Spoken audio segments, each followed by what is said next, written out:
wangine kembang arum dalu lumrang aruming kenanga hangambar ambar dadi saya nambahi bingar ngancik tengah wengi raras rem-reming rasa rasane wong ketaman wuyung tan weruh wayah anane mung kagodha wewayangan kewesing wanita tetungguling pawestri ingkang nyata pindha widodari kasuwargan satriya ing Madukara radyan permadi kesandung wuyung kagilut bronto lelangening lelamunan lelewaning wanita Sulistya ingkang hawewangi Dewi Bratajaya ya Dewi lara ireng tinata pineper laguning karep parandene tan kuwawa nduwa tekate denira arsa hamethik kembang wangi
jimating tilam sari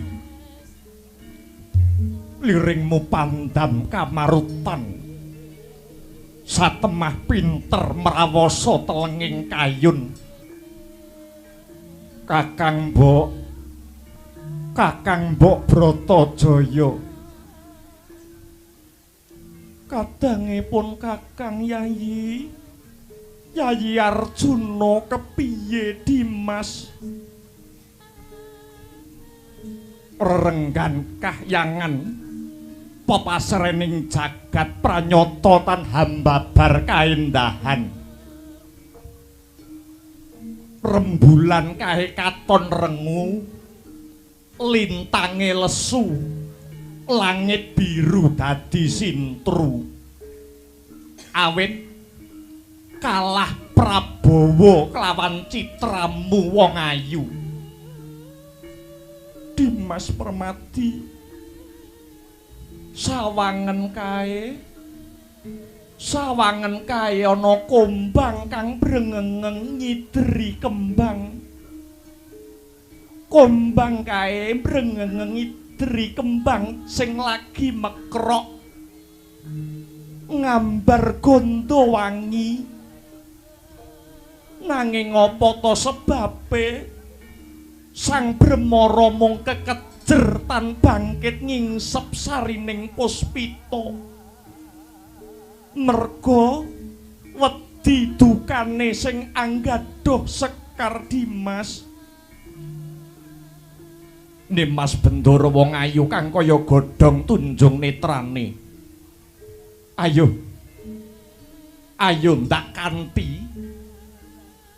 ndak kanthi menehi conto marang kembang lan kombang kae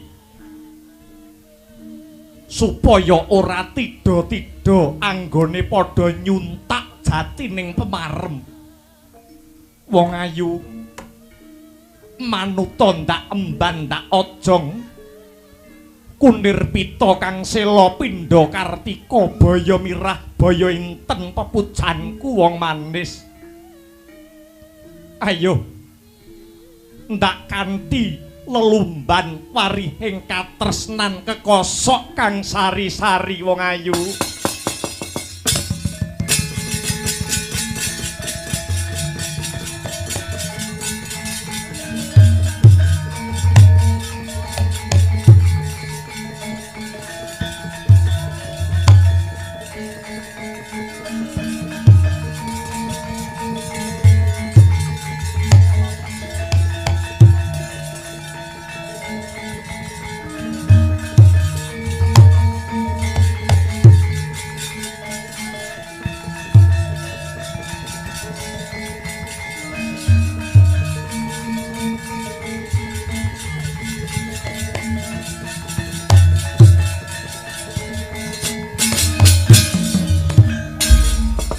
Siung gajah duh Mas Mirah Indrajit pantunungipun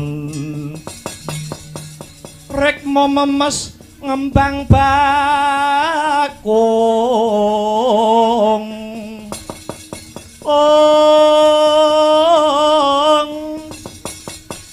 nyengkir gading renggo jojo jarweng ranu duh wong ayu singa tirta mangsa janma baya sapa kang anyucup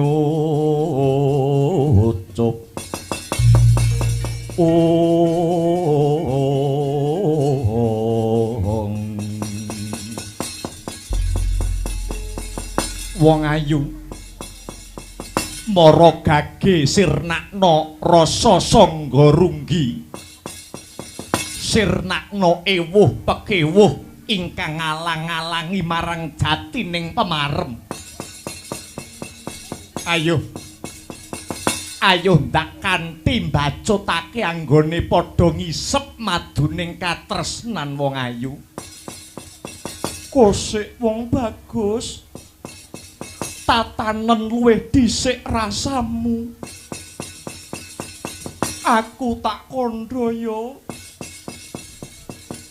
Yayi Permadi katresnan mono wujuding uruping jiwa luhur katresnan mono uruping jiwa luhur kanugrahan suci saka Hyang Agung ingkang diparingke marang titahe katresnanku tulus lan suci marang jengandika Kakang Mbok Bratajaya. Iya aku percaya nanging kanugrahan kang sifat suci iki aja nganti reget merga tinunggangan dening hardaning hawa nafsu sambunging katresnan tangeh hambabar kabagian tanpa kinantenan nafsu Kakang Mbok. Senadyan to mangkono tumanjane nafsu mono kudu trep lan kudu pas awit olah kridaning asmara ing antaraning priya lan wanita mono bisa ndeder marang kanistan nanging uga bisa mbabar marang kautaman sing mbok kersake kepiye Kakang Mbok? Lamun to andon asmara ditindakke sadurunge omah-omah kuwi jenenge jina lan bakal dadi bebendu nanging lamun to olah asmara ditindakke sakwise priya wanita disahke kelawan agama lumantar seksi lan wali yekti bakal hambabar kanugrahan kang sarta kamulyan. Mula kang mangkono bocah bagus aku butuh seksi aku butuh bukti sepira gedhening katresnan lan tulusing kasetyanmu marang wong wadon Yayi Permati.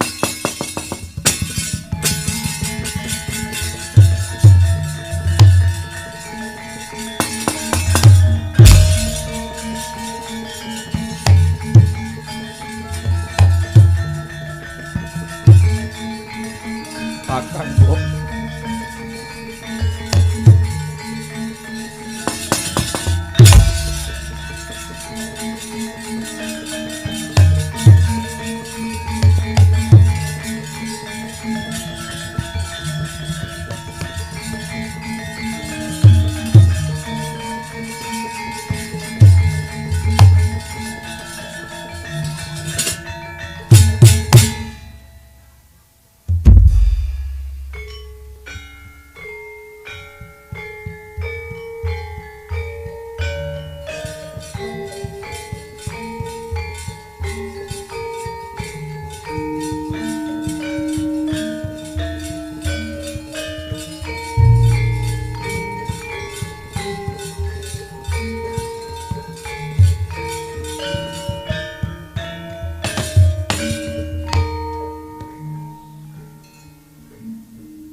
putraku wong bagus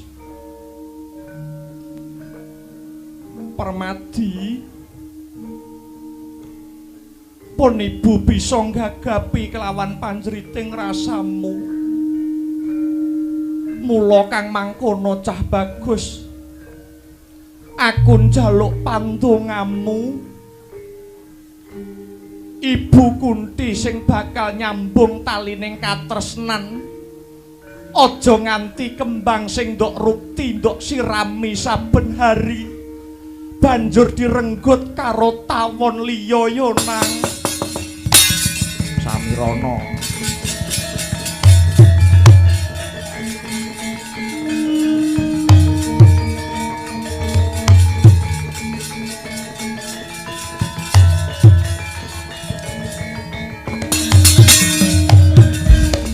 Duh kula putraning sun sira iku wis wanci pisah lan jenenging wang yuwa kuline ngardi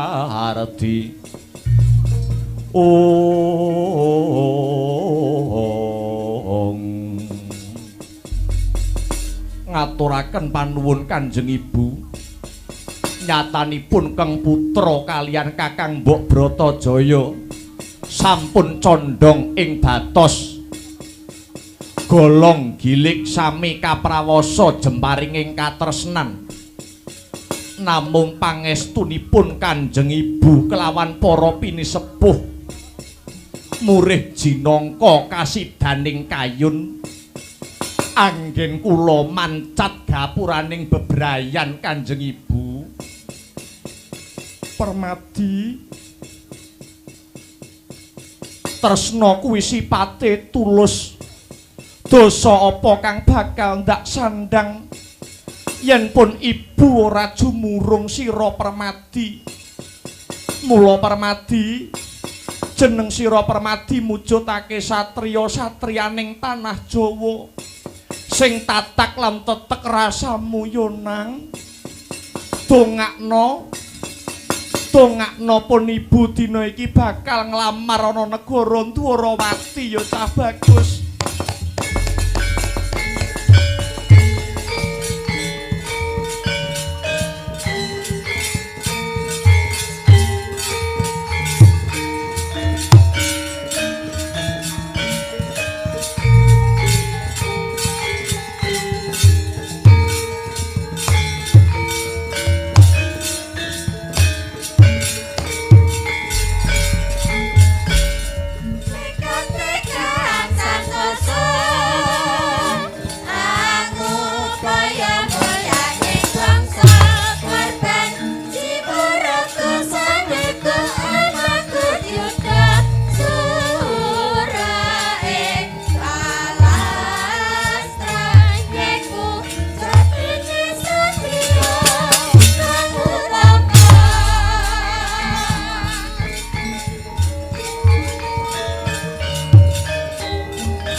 tumiba gegaran santosa wartane meh teka sikara karuda tatake takato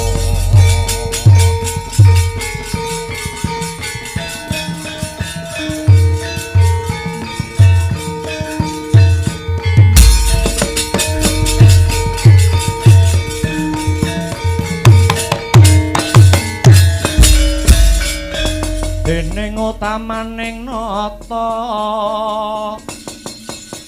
berbuti pawalak sono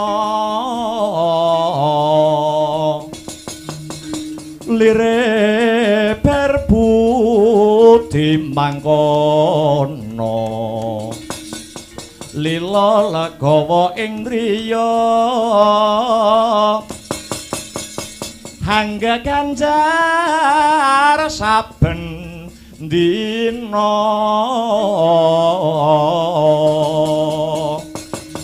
agung denya paring dono lire kang bawa laksana hanetepi pangandika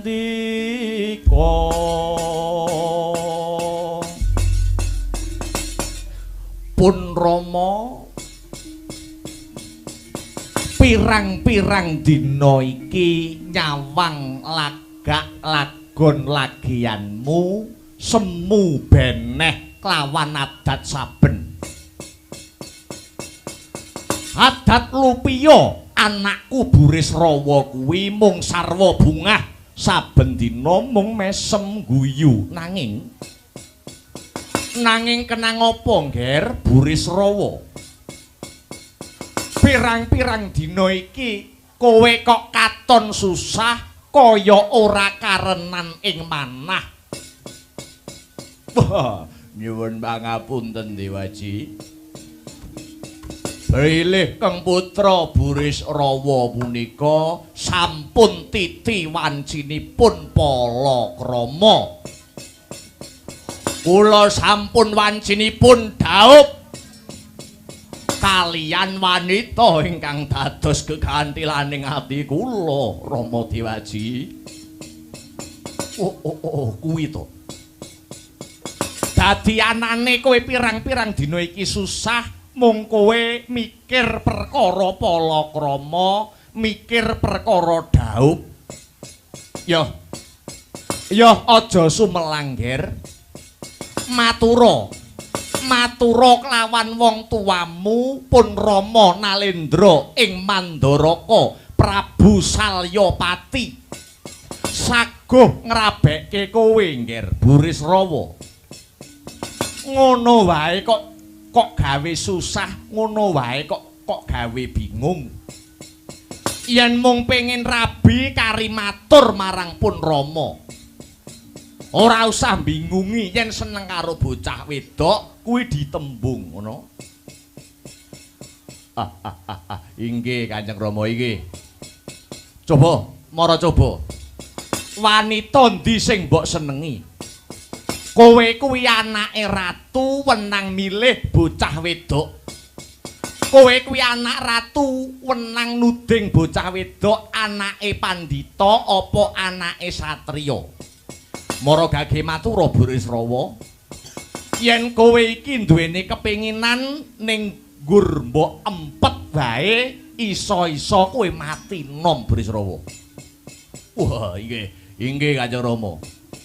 Kula tak matur ning sampun duka nggih Kanjeng Rama. Ora, aku ora nesu ndang matura. Bocah wedok ngendi sing dadi gegantilaning atimu Burisrawa? Mboten wonten sanes. Wanita niki pun kula batin dangu sanget. Kula niku meh nembung gek wani, gek ora, gek wani, gek ora, gek maju, gek mundur. Bareng kula gagas-gagas suwe-suwe kok kula Burisrawa kaya wong edian. Wanita ingkang saged manjing wonten sanubari kula. Boten wonten sanes Putri Dwarawati adinipun Ratu Dwarawati. Adinipun Sri Bathara Kresna nenggih Bratajaya utawi Lara Ireng Kanjeng Rama edan.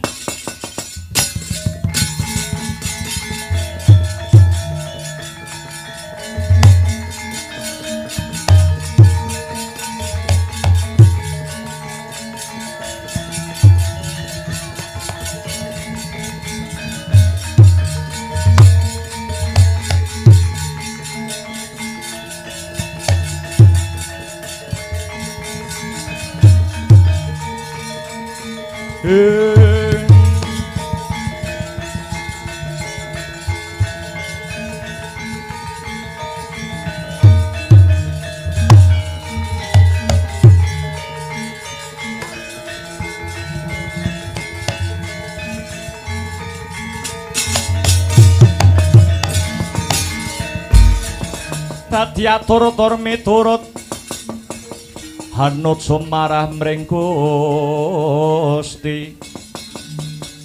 dene sidi miwang utama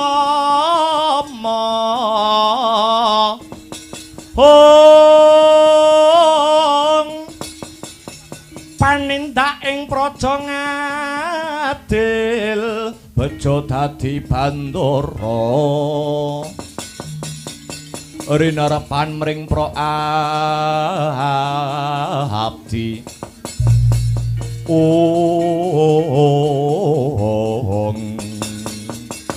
Bratajaya ya lara ireng inggih musik apa ora ana wanita liya apa ora ana wong wedok liya mboten wonten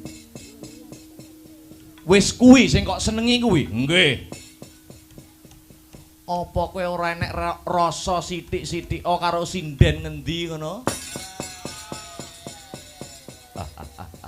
biyen jane kula nggih nate seneng ning kula wedi keblondrok kula wedi kapusan malih cari yang aman-aman saja ini prasajan wae pun Rama ora condong pun Rama ora rumajong yen kowe rabi karo Bratajaya sababipun menapa ngene ya nggir sumurupa kalamunta Bratajaya kuwi wis dadi pacangane panengah Pandhawa si Permadi ya Harjuna mula yen kowe ngeman jenenge wong tuamu tak jaluk kowe aja pisan-pisan kepengin duweni gegayuhan ngayunake si Bratajaya kuwi ngono pacangane Permadi pacangane Harjuna alah pacaran kok medhotne wong omah-omahe kulino nggur pacaran ya tak guyu tok no saderengipun wonten janur kuning melengkung tekad kula mboten kendhat. Kula jane nggih pun ngerti yen Bratajaya niku pun dadi calone si Permadi. Lho, lah banjur kenang apa kowe isih mbacutne lakumu seneng karo Bratajaya? Nyatanipun Bratajaya nek tak takoni nggur mesam-mesem mawon kok. Ora gelem jujur kok. Kaya-kaya Bratajaya niku tesih maringi lampu ijo dhateng kula. Burisrawa dalem. Jagat iki digelar ora mung si Bratajaya. Ora mung si lara ireng. Milya. Sakliyane Bratajaya pun Rama kang sagandha korine nginang jambe suruwe. Mboten. Burisrawa sampun sumpah kula sampun prasetya. Menawi mboten kalian si Bratajaya kula entengaken pejah kula Kanjeng Rama. Janjane kowe iki isih nganggep aku ramamu apa ora? Niatmu kang kaya mangkono iku bakal ngrusak paseduluran ora wurunga besok kowe karo si Permadi bakale congkrah bakale daredah congkrah yo ben daredah yo ben mati kula niati. Piye? Mati kok niati? Apik temen tembungmu Bresrawa. Cetha kowe anak ora iso nuruti kekarepane wong tuwa. Timbang memirang jagat ngreget jrambah mapan ana mandara kok kene. Becik kowe minggat to. Ayo minggat apa ora? Ora gelem minggat kepruk dampar pecah ndasmu. Oh.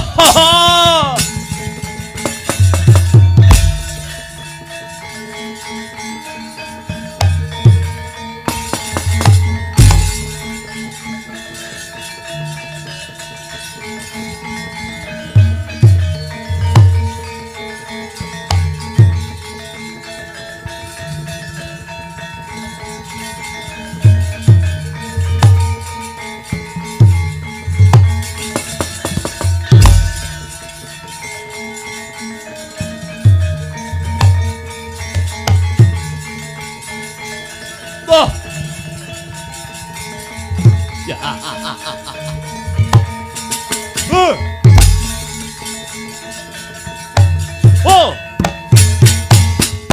Hoi. Mbok Batra kowe ana ngendi Mbok Batra? Aku Purisrawa tresna karo kowe Mbok Batra. Adoyong. Aduh rasane wong gandrung kok kaya ngene. Mbok Batra kowe ana ngendi Mbok Batra? Hei!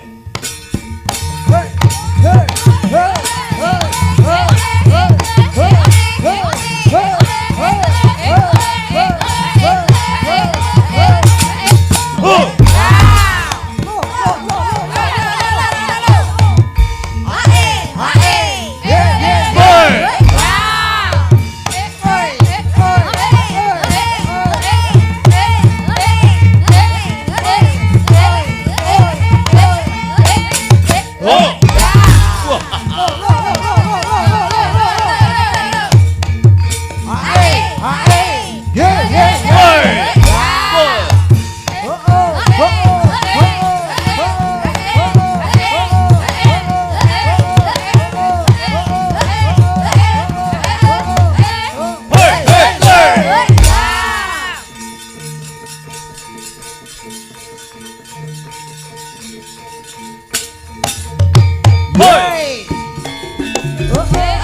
Aduh, Koko Prabu.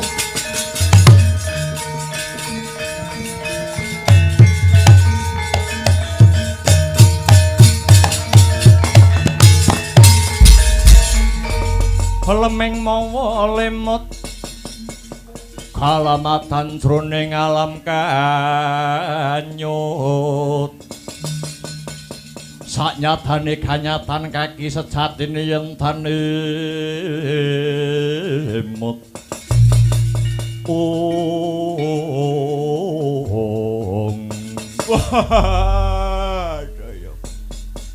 Koko Prabu Baladewa Kang Rayi Burisrawa nyuwun senjata pitulungan Duh Koko Prabu. Burisrawa, kowe iki yo gene, wis gerang gaplok bengak-bengok jejogetan ana apa? Kaya ora duwe isin bae. Kowe kuwi anak ratu. Anake Rama Prabu Salyapati ing Mandaraka. Aduh yung. Kula nyuwun pejah Koko Prabu, kula nyuwun pejah. Kula dipun tundung kalian Kanjeng Rama. Kanjeng Rama Prabu Mandaraka. Kowe ditundung, nggih. Ditundung mesti ana sebabe, mesti ana akibate. Ditundung kuwi mesti ana jalarane, Burisrawa. Maragage sebabe apa? Jalarane apa? Kok kowe nganti ditundung minggat saka Mandaraka? Bawa Prabu, kula menika tresna kalian wanudya, kula menika tresna kalian wanita. Kula sampun sumpah sajroning manah. Kula entengaken pejah menawi kula mboten saged sesandingan kalian Kang Rayi. Lho. Kang Rayi sapa? Kang Rayi Bratajaya. Kanjeng Rama Prabu Salyapati mboten sarujuk, mboten mathuk. Satemah kula pun Burisrawa dipun tundung saking negara Mandaraka, Kang Prabu. Burisrawa. Lah nika Kanjeng Rama.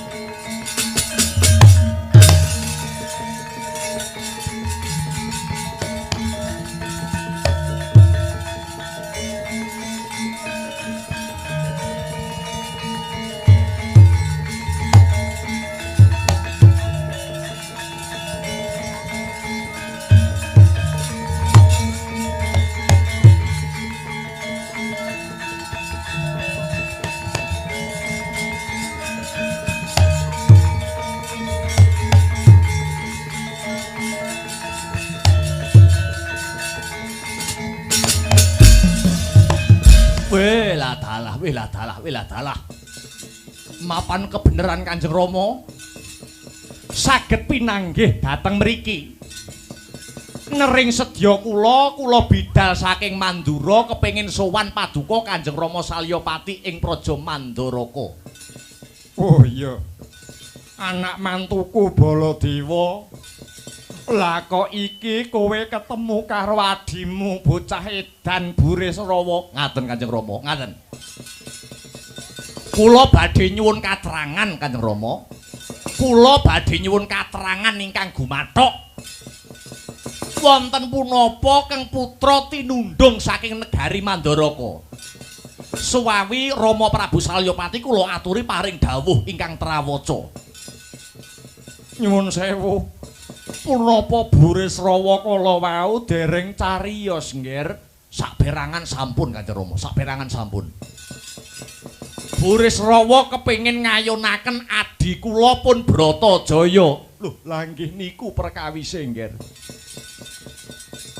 Ngaten niku menapa mboten lepat, ngaten menika menapa mboten klentu.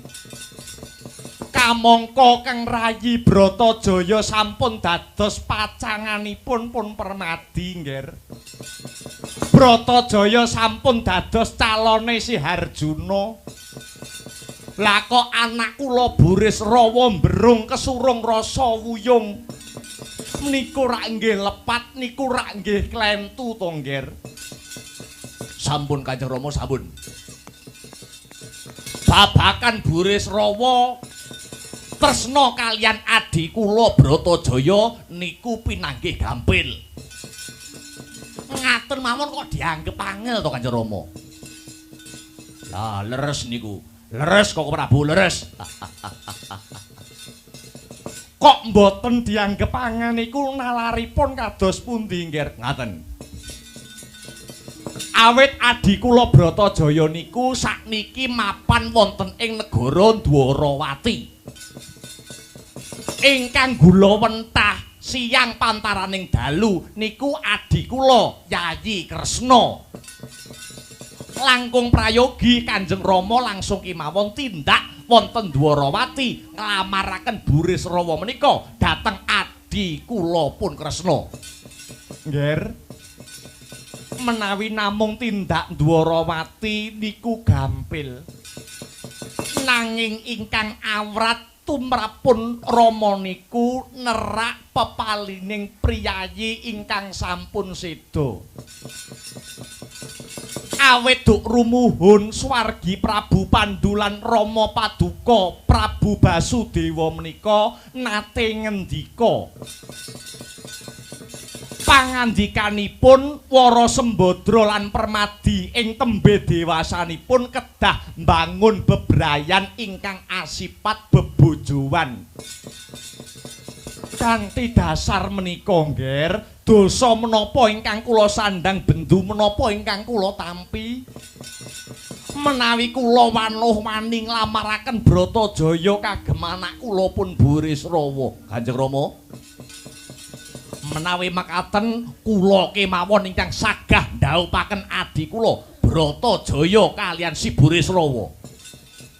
Paduka kok wantun ngagem dasar menapa, ngagem wewaton menapa ngger? Dasar kula sepisan. Dasar kula sepisan kewajiban kula dados putra mantu Paduka Kanjeng Rama Prabu Salyapati ing Mandaraka. Dados sampun jamak limrahipun kula gadah tanggel jawab tumrap rabinipun Keng Rayi pun Burisrawa. Waduh, matur nuwun nggih, matur nuwun. Namung ngaten, kados pundi Kanjeng Rama? Kados pundi? Mangke menawi Paduka kewirangan ampun ngantos ngembet-ngembet jenenge Salyapati Nalendra ing Mandaraka nggih, nggih. Ampun ngembet-ngembet asmanipun tiyang sepuh. Maknanipun aja nganti glandang carang saka pucuk. Pun matur nuwun niku mawon weling kula, nggih.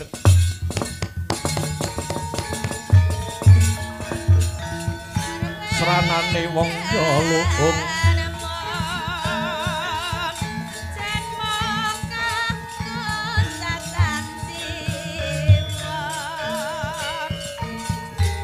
betah lopo kurang goleng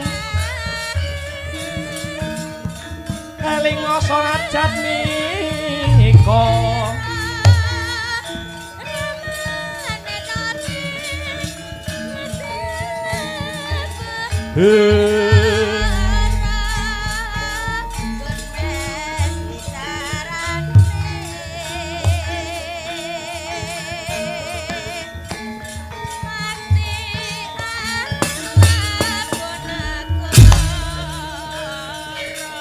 maju Burisrawa.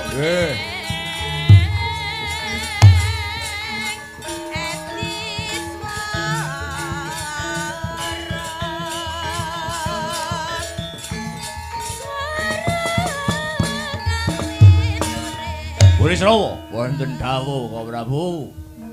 Dadi kowe wis tresna tenan karo adhiku si Bratajaya.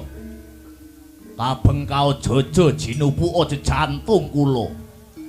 Boten wonten tulisanipun wanudya sanes kejawi namung Keng Rayi pun Bratajaya. Kula wantun sumpah pocong Kang Prabu. Kowe aja sumelang. Aja sumelang kowe aja kuwatir. Bapakmu wis pasrah bongkokan marang panjenengan ingsun. Kakangmu ipe sing bakal nglamarke Bratajaya. Mula kowe aja mung guyang-guyu, aja mung cengenges. Muga panglamarku iki mengko bisa ditampa satemah kowe bisa dhaup karo adikku si Bratajaya. Matur nuwun. Matur nuwun Kang Prabu.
Yaksa Gora rupa ore sedeng nalendra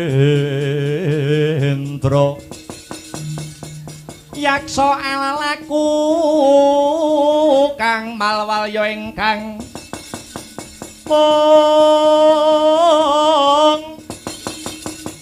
gambira marang-arang ngisi siyung metu Prabawa Gora mawalian Ditya Durbala harsa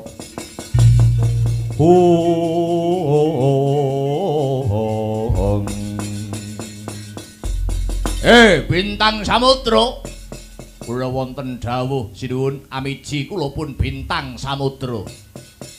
Aku sedhela maneh bakal rabi karo adine Ratu Dwarawati sing jenenge Bratajaya ya lara ireng. Mula kowe sing dadi reh-rehanku dina iki kudu bisa mbiyantu apa sing dadi gaweku.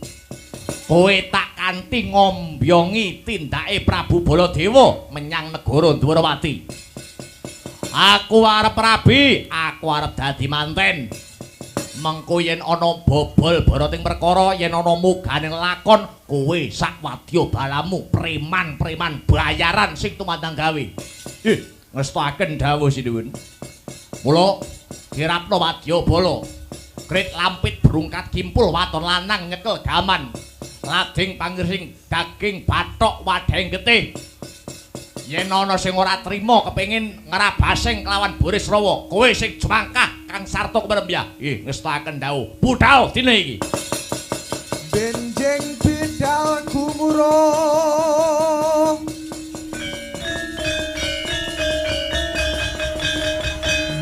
saking Paseban Jawi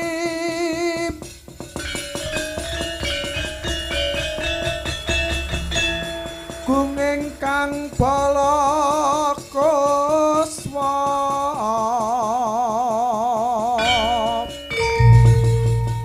Prabu Sananira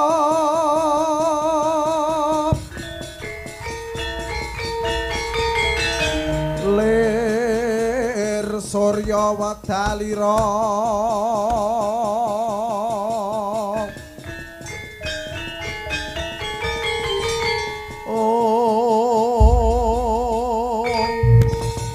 harsa madangi jagat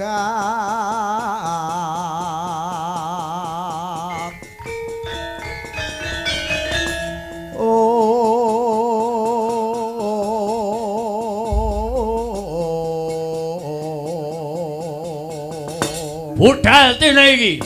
Wadya bala sikap budhal. Yo yo yo yo yo. Yo yo yo yo yo yo yo yo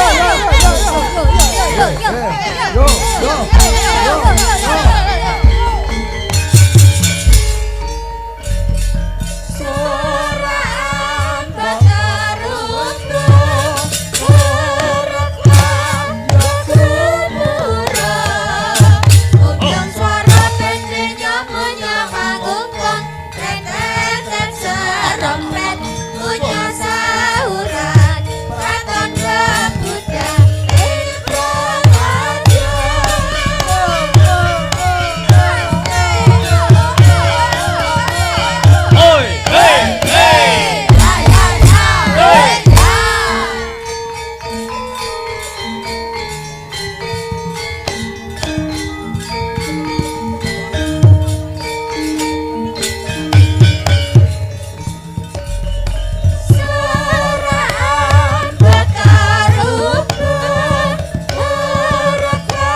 maju la Yo yo yo. Yo yo yo. Yo yo yo. Yo.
bijelangenira sang nar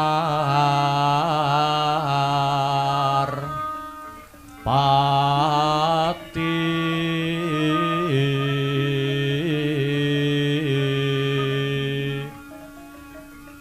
lampah hira alon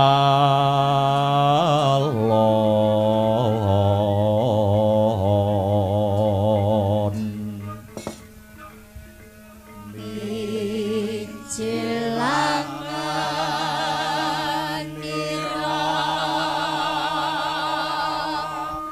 sang nar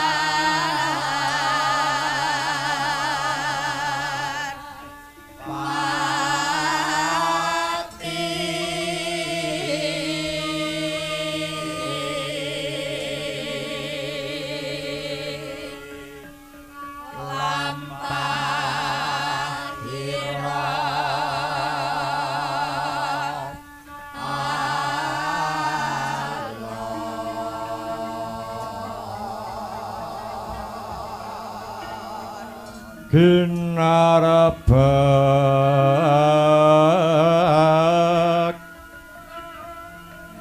Badaya yuarakna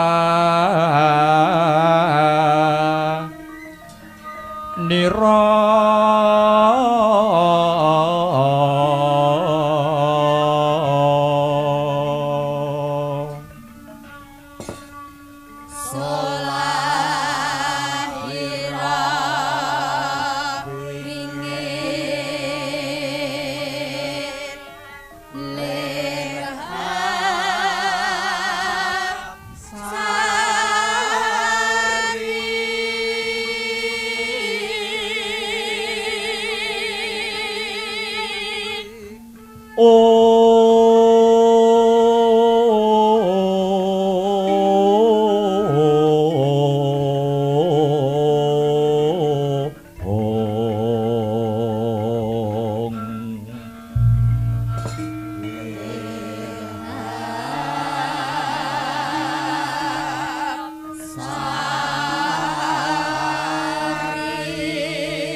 ya jagat Dewa Bathara ya jagat pangestu ngara mugi katentreman karahayon lan keslametan tansah kasarira marang warga Gong ing negara Dwarawati Setyaki kawula wonten tinimbalan ingkang hadhawuh Kaka Prabu hamiji keng rayi ing swala bumi pun Setyaki sawetara dikepenakne anggone padha lungguh yodi panjenengan ingsun ora bisa wawan pangandikan kanthi pratitis marang jeneng sira Yayi awit jeneng sira sumurup lan mangerti mbok menawa dina sakmengko Praja Dwaraka kerawuhan tamu agung saka negara Mandura inggih kawula Nakna Dewaji sasana saha wanci kula borongaken dhateng Kaka Prabu Dwarawati anggenipun badhe manembrama rawuhipun Kaka Prabu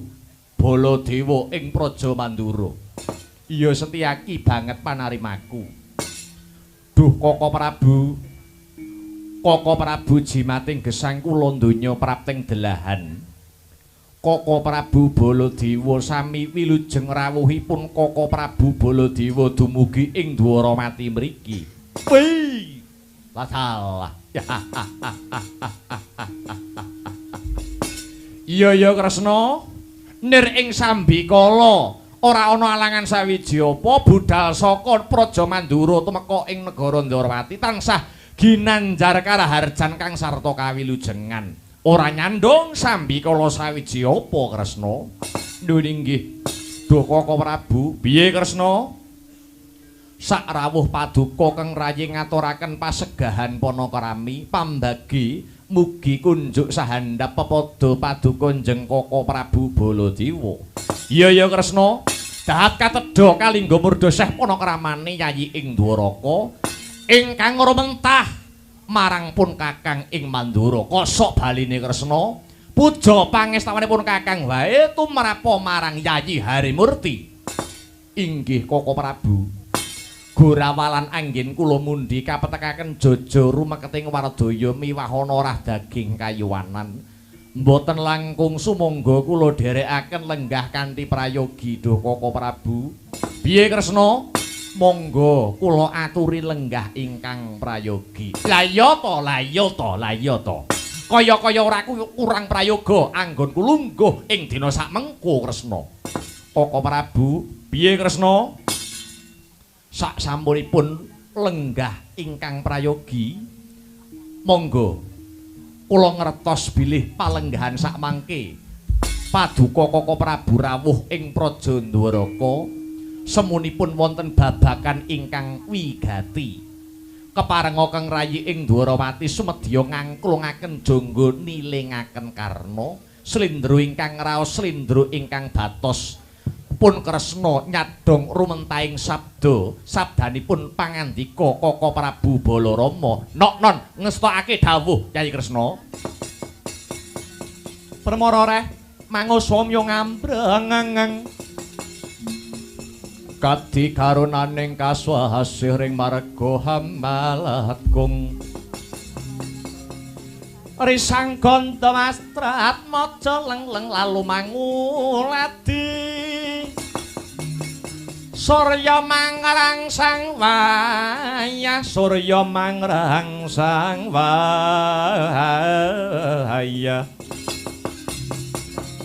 Humya samara wayahanto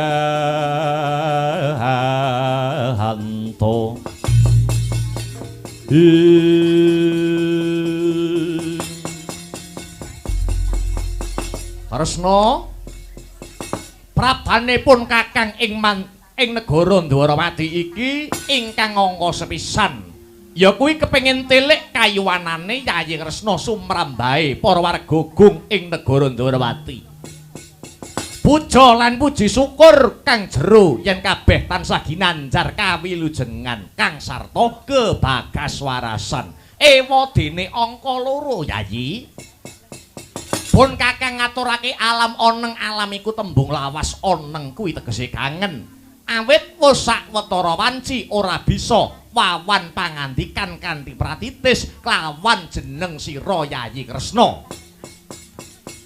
Janjane pun Kakang ngono kepengin nalikane pun Kakang miyos siniwaka ing kraton negara Mandura, wekasane Yayi Kresna tilik sambang ana ing Praja Mandura. Ning mbok menawa kepenginanipun Kakang kuwi sajeke urip ora bakal kelakon jalaran apa? Jalaran Yayi Kresna wis sumpah kang disekseni jagat raya saisine. Nalikane Yayi Kresna isih jaman dadi begal, dadi kecu, dadi brandal lan sapanunggalane biyen. Kowe tau nyilih pusakanipun Kakang nembung bakal nyilih wujude Kyai Nenggala kinarya mateni Ratu Angkara Murka saka negara Dwarawati Purwa kang jejuluk Prabu Menari Singa. Ning sangertiku kowe biyen iki isih dadi maling Kresna. Temahan ora tak silihi pusaka Nenggala ning malah tak unek-unekke entek amek kurang golek bebasane. Nganti Yayi Narayana kewektu tembunge kewektu sumpahe. Koko Prabu menawi mboten dipun ampili wujudipun Kyai Nenggala mbok sampun nanging paduka sampun ngantos ngunek-ngunekke dhateng Narayana. Narayana niku ngampil wujudipun pusaka Kyai Nenggala lair batin kinarya pados kamukten supados boten ngucik-ucik kawibawanipun Koko Prabu Mandura. Seksenana jagat saisine kula sajek urip kula mboten badhe sowan kang sarta ngambah negara Mandura. Mula ora ana critane wayang kok Kresna ndayoh ning Mandura iki ora ana critane. Koko Prabu, piye Kresna? Kelemben-kelemben roti-roti. Biyen-biyen saiki-saiki. Sampun boten usah dipun rembak perkawis punika monggo sami wangsul kados wingi uni. Lah iya to, lah iya to. Lah iki ngene sak banjure. Ing ripalungguhan iki bakal ana bab kang bakal tak suwunake pirsa marang Yayi Harimurti. Perkawis punapa to Koko Prabu kok ketingalipun sanget wigati. Ngene Yayi. Suwargi Kanjeng Rama Basudewa iki rak kagungan putra cacahe 3, 1 Baladewa, 2 Yayi Kresna, kang 3 utawa pungkasan Yayi Bratajaya utawa Dewi Lara Ireng. Lah kasunyatane anak 3 kuwi mau sing 2 wis nyakrawati hambau denda kemul kamukten keceh bondo dadi ratu mblegedhu disunggi-sunggi karo wong sak negara. Ya kuwi 1 pun kakang ing Mandura apa dene Yayi Harimurti. Wis ora kurang-kurang sawiji apa dasare ya wis padha bebrayan, wis padha duwe tedak turun utawa anak. Lah sing tak gagas kanthi kandas tekan tulusing tias, sing tak gonta kanthi cetha nganti jroning nala, sing tak teliti kanthi permati nganti tekan jroning ati. Sing tak pikir rina pantaraning wengi ora ana liya kejaba mung adimu si Bratajaya. Ya senadyan adimu Bratajaya dina sakmengko mapan ana negara Ndarawati. Tak kira ora kurang sawiji apa, ning nyatane rak uripe durung temata to Kresna. Lah wong wedok kuwi kenek diarani uripe temata kanthi becik lan apik lamun to wis diwengku ing kakung. Lan becik-becike wong wedok tumrapipun kakang ora mung waton kakung sing mengku putri mau, ning sak bisa-bisa kudu duweni garwa sing tresna lair trusing batin Kresna. Syukur bage sing duwe kelungguhan kang sarta derajat lan pangkat.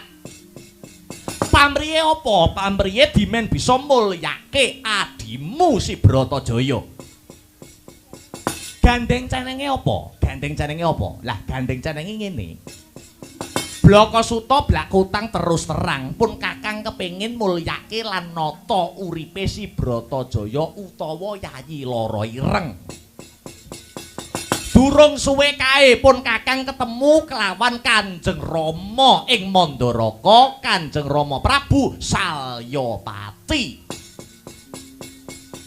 Ingkang wosing gati sing wose rembug pun kakang diutus nata uripe putrane lanang ya kuwi si Burisrawa. Lah kamangka Yayi Kresna wis weruh, wis sumurup dhewe yen to putrane Prabu Salya kuwi nak ana 5. 1 Erawati, 2 Surtikanti, 3 Banawati, 4 Burisrawa, 5 Rukmarata. Mongko si Burisrawa kuwi digadang-gadang, Burisrawa dikudang-kudang, besok bisa lungguh dampar keprabon ana ing negara Mandaraka. Bisa ngganteni palungguhane Rama Prabu Salyapati. Nanging yo gene. Uripe si Burisrawa nganti tekan saiki uripe ora cetha. Kelambrangan kaya wong edan. ing atase anak ratu candrane kaya gelandangan. Merga ora nate saba kraton rina wengi sing disaba lupute pos kampling ya pasar. Kenang apa kok uripe si Burisrawa kaya mangkono? Bareng tak takoni Kresna, tinemune jebul Burisrawa sak mengko lagi nandang wuyung. Burisrawa nedeng edan kepayang karo putri Dwarawati kene. Ora ana liya kejaba mung adimu si Bratajaya. Lah, yen iki mengko Yayi Kresna sarujuk nglilani lan kuyung tan murunga si Bratajaya ora bakal tiba aning padas curi nanging malah tiba aning kasur babut. Merga calone dadi ibune wong sak negara Mandaraka. Upamane ngono no piye Kresna?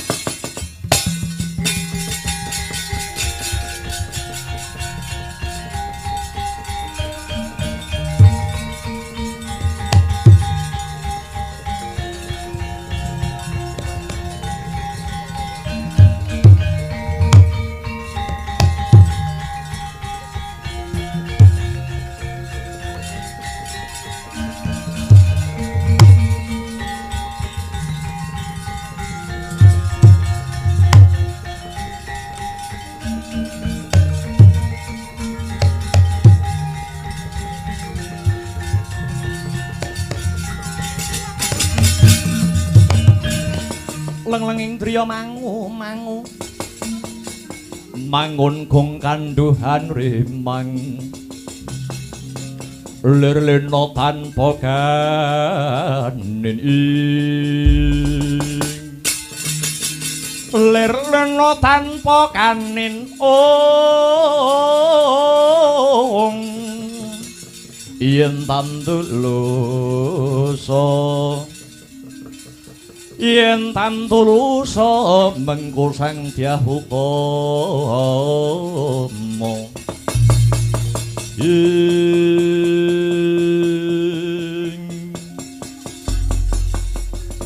duh Koko Prabu senadyan to paribasan kula mentang-mentang kadi Gandhewa malang-malang kados perbatang jeringatanipun ingkang menang Murbawasesa ingkang rayipun Bratajaya niku mboten wonten sanes kejawi namung Koko Prabu Pandura. Lah mula kuwi to Yayi, nanging ri palenggahan sak mangke kula nyuwun kanthi sanget sawetahipun bab adi kula Bratajaya kula borongaken Koko Prabu Mandura. Nanging Koko Prabu kula anggadahi panyuwunan kalih perkawis. Loro perkara ki apa wae?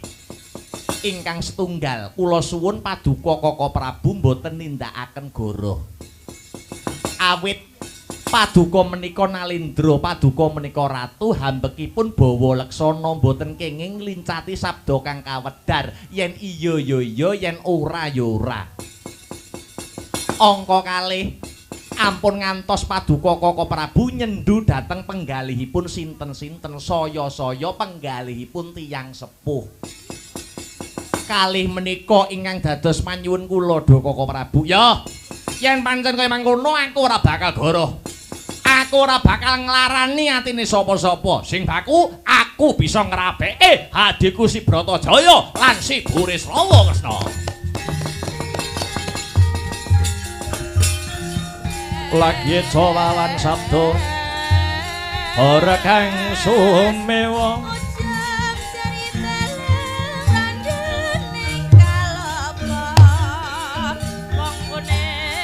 kekereng pasewakan wonten tiratamekta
ati pandang sumulung amadangi jroning pasewakan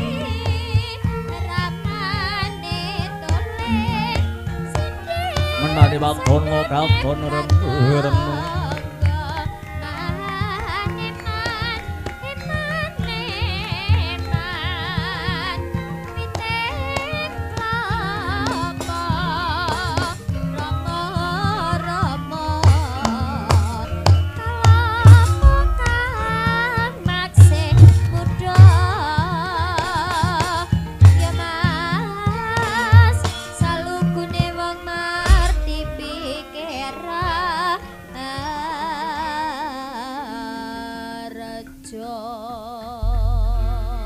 amit pasang kalimantabik pisawananku sinabeta ing Nyiladuni dumawaing tawang towang kaki Prabu ing Ndarawati aku kang sawanana pendhapa agung kene kaki bingaing manah kula prasaset lumampah wanci pangklong kepapak obor sewu dene ripalungguhan sakmangke paduka kepareng rawuh wonten Praja Ndarawati mestinipun kemawon badhe mangestoni kula kaliyan para kawula. Satemah mahanani papayung dumateng kula sak nagari ingkang hanjog dumateng Karahayun. Kejawi saking menika kok ngantos paduka kraya-raya rawuh wonten Ndarawati menika kados pundi nalaripun. Kresna senadyan to aku luwih tuwa nanging pancen aku kudu sawanana Ndarawati. Awit wis sak wajibe pancen kudu kaya mangkono. Yektine waleh-waleh apa kaki? Anggonku semengko praptana Ndarawati kene kejaba tilik kawilujenganmu. Kang ngangka aku bakal ngindahke tembung anak polah bapa kepradah. Netepi jejering wong tuwa ingkang tinangisan dening anak. Gandeng wis sawetara suwe anggone si Permadi lan Bratajaya sambung katresnan tur ndak sawang sajake wis padha madhep mantep rasane mula karep ben bocah loro kuwi mau ora nrajang wewalaring agama lan kasusilan sowanku mrene mung bakal ngumpulake balung pisah aku nedya ndodhok koringi nang jambe lan suruwe ngebun-ngebun esuk ngudan-udan sore ngelamar Bratajaya muga-muga kalilakna jinatu krama dening anakku panengah si Permadi kaki kagiat risang kapirangu rinangkul kinempit empit dosang retnaning bawana wong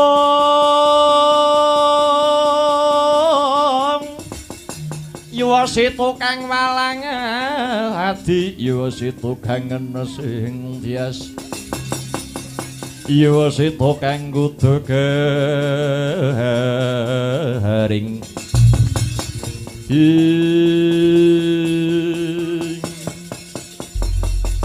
Duh bibi ngaturaken panuwun dening ngantos semanten anggen paduka paring sih nugraha adi kula pun Bratajaya nanging bibi ingkang wenang hamurba lan wasesa dumateng lara ireng boten wonten sanes kejawi namung Kaka Prabu Mandura mila saking menika sumangga Kaka Prabu Baladewa kula aturi paring dawuh piyambak dumateng Bibi Kunti magrepokan kelawan kang rayipun Bratajaya Dha Kaka Prabu. Ya, aku tak matur Yayi.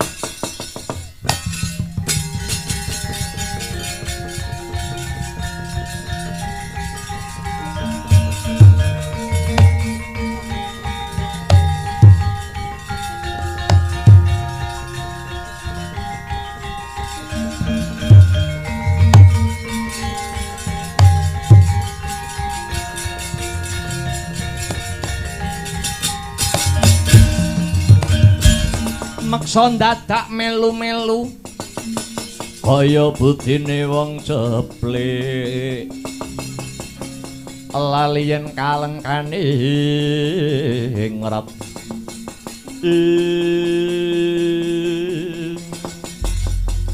Nyuwun pangapunten Sang Bibi. Kapeksa kula ingkang kepareng sumalana matur lan menawi anggen kula matur niki mengke wonten kiranging Trapsila Baladewa nyuwun agung ing samudra pangaksami. Iya sing tak anti-anti mung sabdamu paringa katrangan ingkang gamblang kaki. Nggih. Kula nyuwun pangapunten Bibi. Kok nembe sak mangke paduka paring dawuh kok nembe sak mangke paduka nglamar adi kula pun Bratajaya. Nyuwun sewu, rawuh paduka wonten Dwarawati niki kasep. Lire kasep kepiye kaki? Ngaten. Benjang dinten Anggara Kasih. Bratajaya niku badhe kula suwekaken janur kuning, tegesipun badhe rupian-rupian. Badhe palakrama lan badhe kula dhawuhaken kalian putra ing Mandaraka. Nenggih adi kula pun Burisrawa. Malah kebeneran. Mumpung samangke Bibi Kunti kersa rawuh wonten Dwarawati, sisan damel kula nyuwun pangestu miwah panjurung. Benjing dinten ingkang tinemtu Bibi Kunti kula aturi rawuh wonten Mandura nyengkuyung lan pangestuni dhumateng adi kula Bratajaya ingkang badhe rabi kalian Burisrawa Bibi. Oh.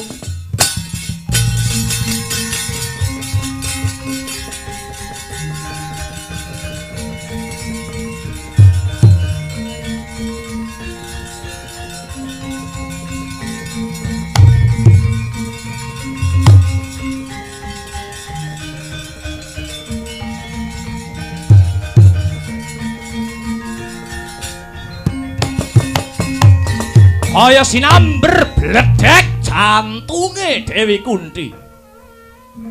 Brol ponang riwe kaya dineres. Jegrek datan mobah datan musik. Tingkem netra kekalih nahen dateng wiranging batin.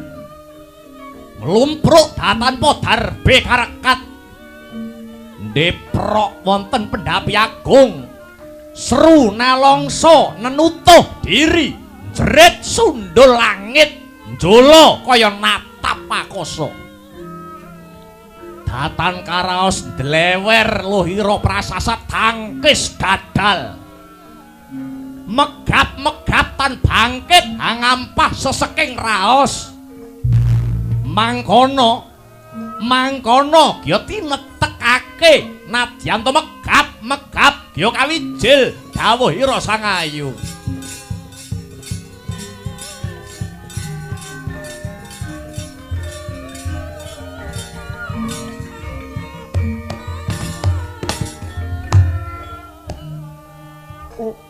Kaki Prabu Mandura apa dene kaki Prabu Dwarawati banget panarimaku dene aku wis antuk mangsulan kang cetha lan prasaja.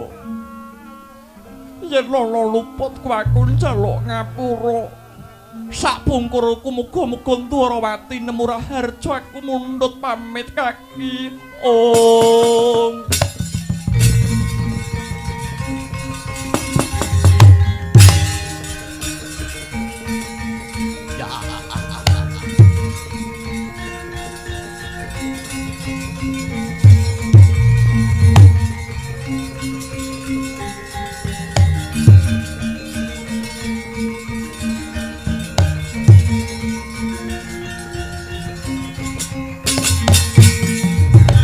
Tata Kresna lanangan di Kodayai Prabu Hayu sung kawing tias mulat solahing arini kira. Yayi pun Kakang wis nyembadani apa sing dadi aturmu. Nampik secara halus tumrap panglamar saka Ngamarta kang lelantaran Bibi Kunti iki mau. Piye? Reka daya sanggit rungsit kang ndak tindak iki mau apik to Yayi Kresna? Sae kok Prabu. Lah salah. ning sae kagem Koko Prabu Baladewa piyambak. Lho. Kok ngono?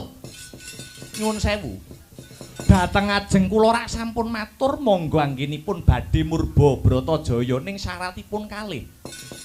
Ingkang setunggal, Koko Prabu mboten kenging goroh angka kalih mboten paring adamel cuwa manahipun tiyang saya-saya manahipun tiyang sepuh. Syarat kalih kala wau sedaya paduka tabrak goroh sampun cetha dereng wonten rembug ingkang gumathok bilih benjang anggara kasih menika palakramanipun Burisrawa lan Bratajaya. Kenging punapa kok paduka goroh mekaten? Ingkang angka kalih paduka adamel remuk penggalihipun Bibi Kunti Talibrata kedahipun paduka ngertos. Bibi Kunti menika sampun sepuh tur nggih wujuding priyayi estri. Lah kok ndoprok nangis gugluk wonten pendhapa nyuwun pangapunten. Bibi Kunti menika sugengipun wiwit kuncung ngantos gelung tansah prihatin. Poso sesirih tansah nyedak mring Hyang Agung. Dene paduka kok wantun adamel remuk penggalihipun Bibi Kunti tur paduka wantun goroh kalian Bibi Kunti. Nyuwun pangapunten Koko Prabu. Menawi wonten bebenduning dewa ingkang badhe tumama wonten paduka mangke kados pundi Koko Prabu? Aduh, mati aku.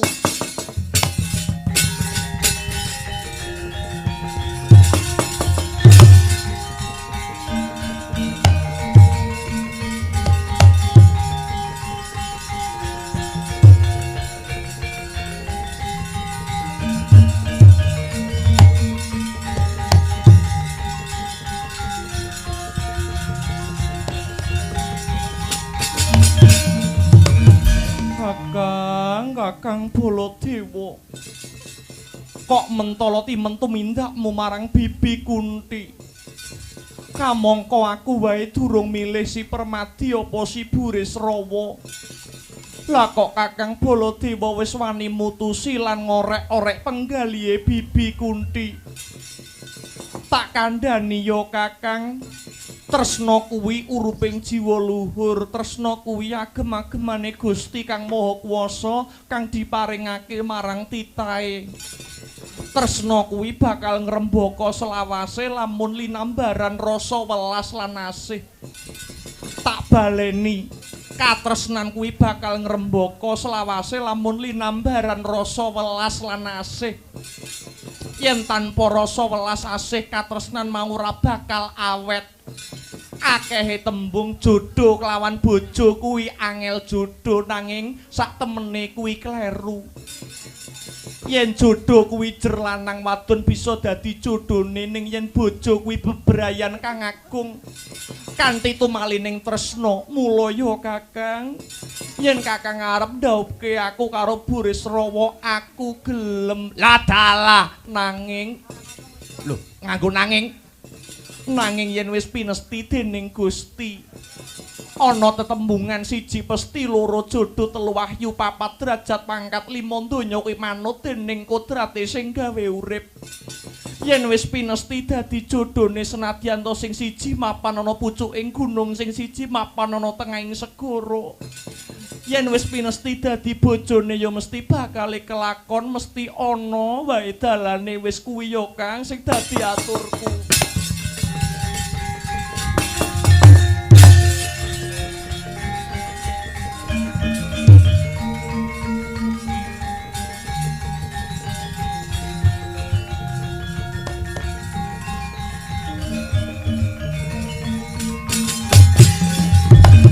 Piye to iki bocah loro iki?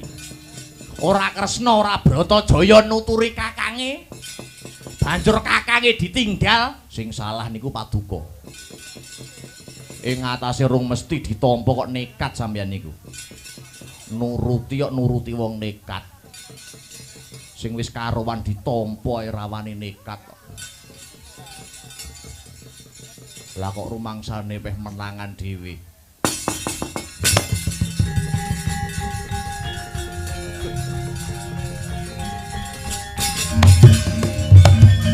Sik to.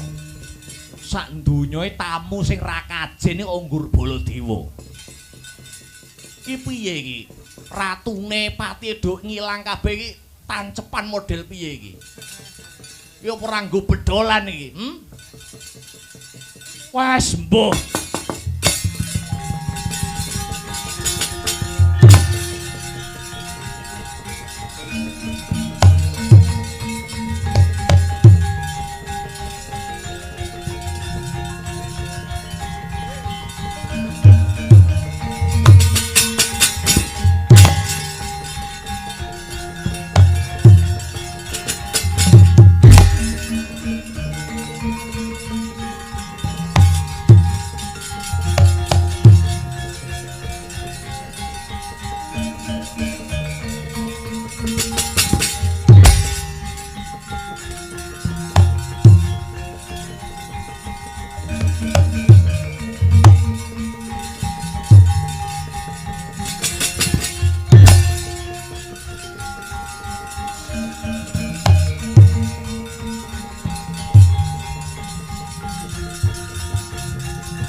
Tatan ngawruhi kang pekane tanpa sangkan Sarejo pandang bang bandari Saraswati sayekti andayani mekaring samya budaya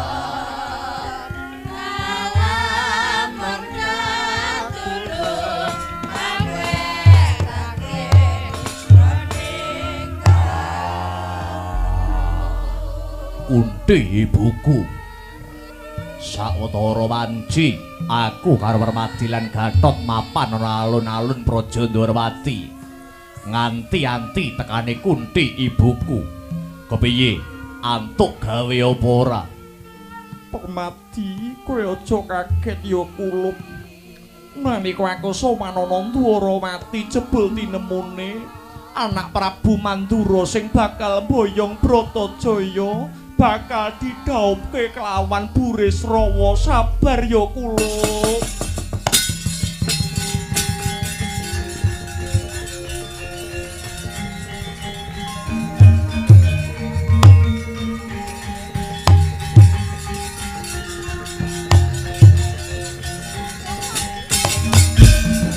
Mulan Mara Sang Arjuna semunira gamanungsan Esmunira gamanungsan